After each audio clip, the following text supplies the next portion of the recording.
श्री शिवाय नमस्तुभ्यम। नमस्कार दोस्तों, स्वागत है आपका अपने YouTube चैनल पूजा और उपाय में। दोस्तों, चैत्र नवरात्रि शुरू हो चुके हैं। 9 तारीख से 17 अप्रैल तक चैत्र नवरात्रि चलने वाले हैं। इस वीडियो में आपको 3 उपाय बताने वाले हैं जो कि नवरात्रि के दिनों में आपको करने हैं। कोई ऐसा नहीं है कि इसी एक दिन पहले दिन करना है, दूसरे दिन।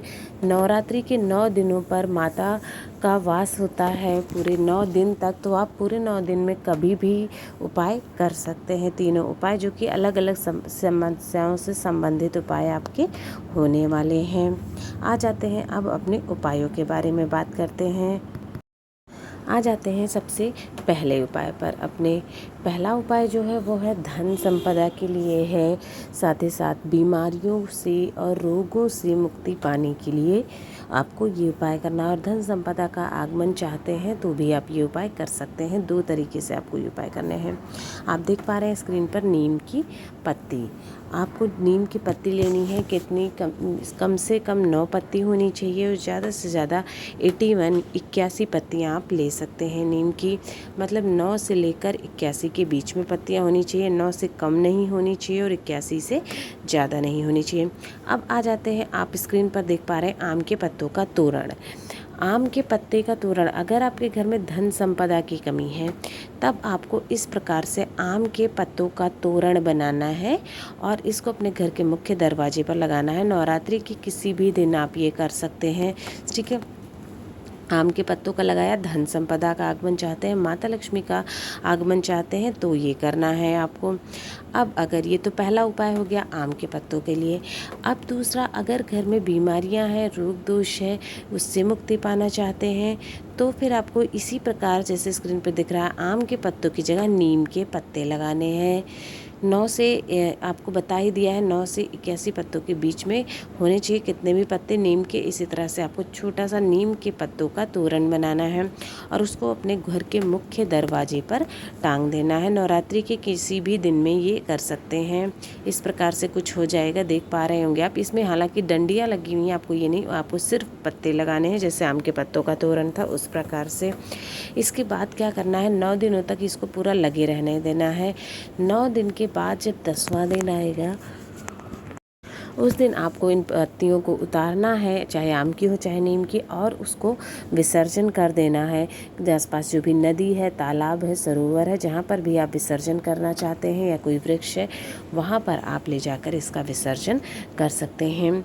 2 समस्याओं के लिए आपको ये तोरण का उपाय बताया है। नीम के पत्तों का तोरण बीमारियों से, रोगों से रक्षा के लिए है किसी भी प्रकार की, और आम के पत्तों का तोरण जो है वो धन संपदा के लिए है। अपने हिसाब से आप कर सकते हैं उपाय।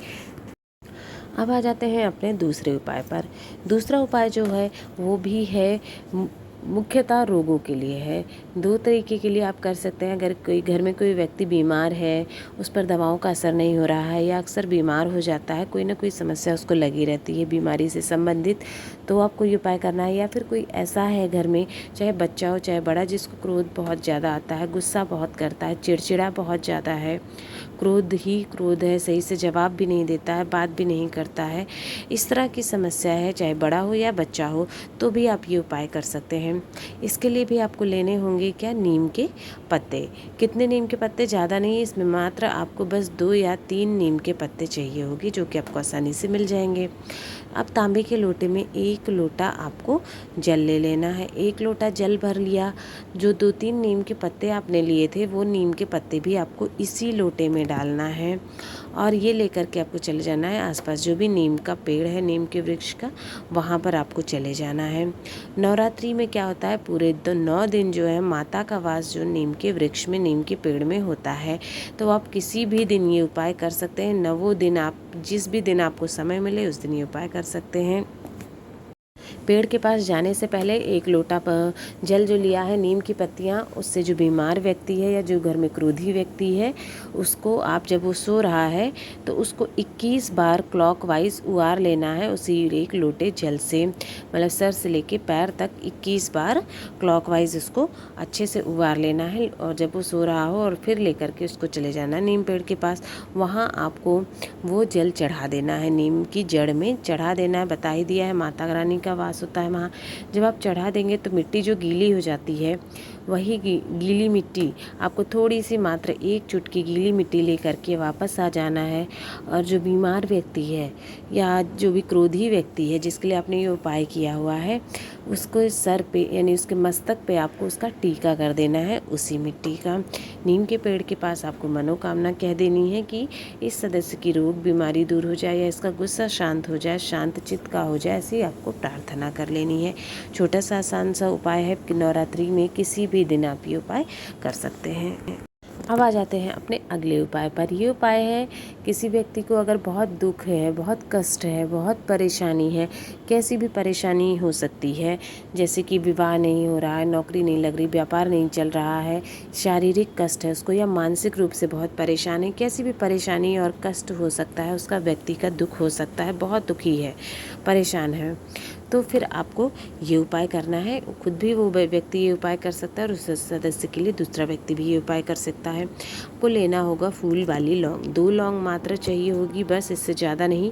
और फूल ज़रूर होने चाहिए, बिना फूल के पूजा पाठ में लौंग नहीं यूज़ होती है, तो फूल वाली 2 लौंग ले लेना है।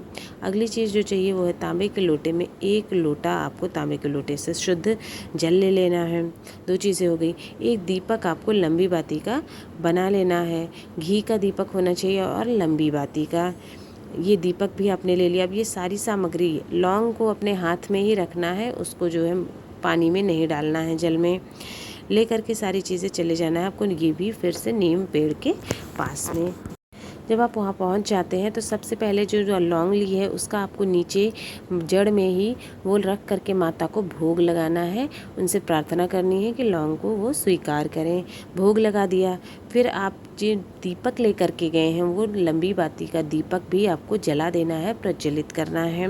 उसके बाद अंत में जो 1 लोटा जल आपने लिया हुआ है वो 1 लोटा जल आपको समर्पित कर देना है माता को, जय माता दी कहते हुए, या माता के किसी जो भी मंत्र आपको आता है, या देवी सर्वभूतेषु शक्ति रूपेण संस्थिता नमस्तस्यै नमस्तस्यै नमस्तस्यै नमो नमः, कोई भी मंत्र जो आपको आता है उसका उच्चारण कर देना है, या नहीं कुछ आता है तो माता की जय बोलते हुए चढ़ा देना है। और उस व्यक्ति का जो भी व्यक्ति के लिए आपने उपाय किया हुआ है, प्रार्थना करनी है उस व्यक्ति का दुख कष्ट परेशानी जो भी है वो दूर हो जाए।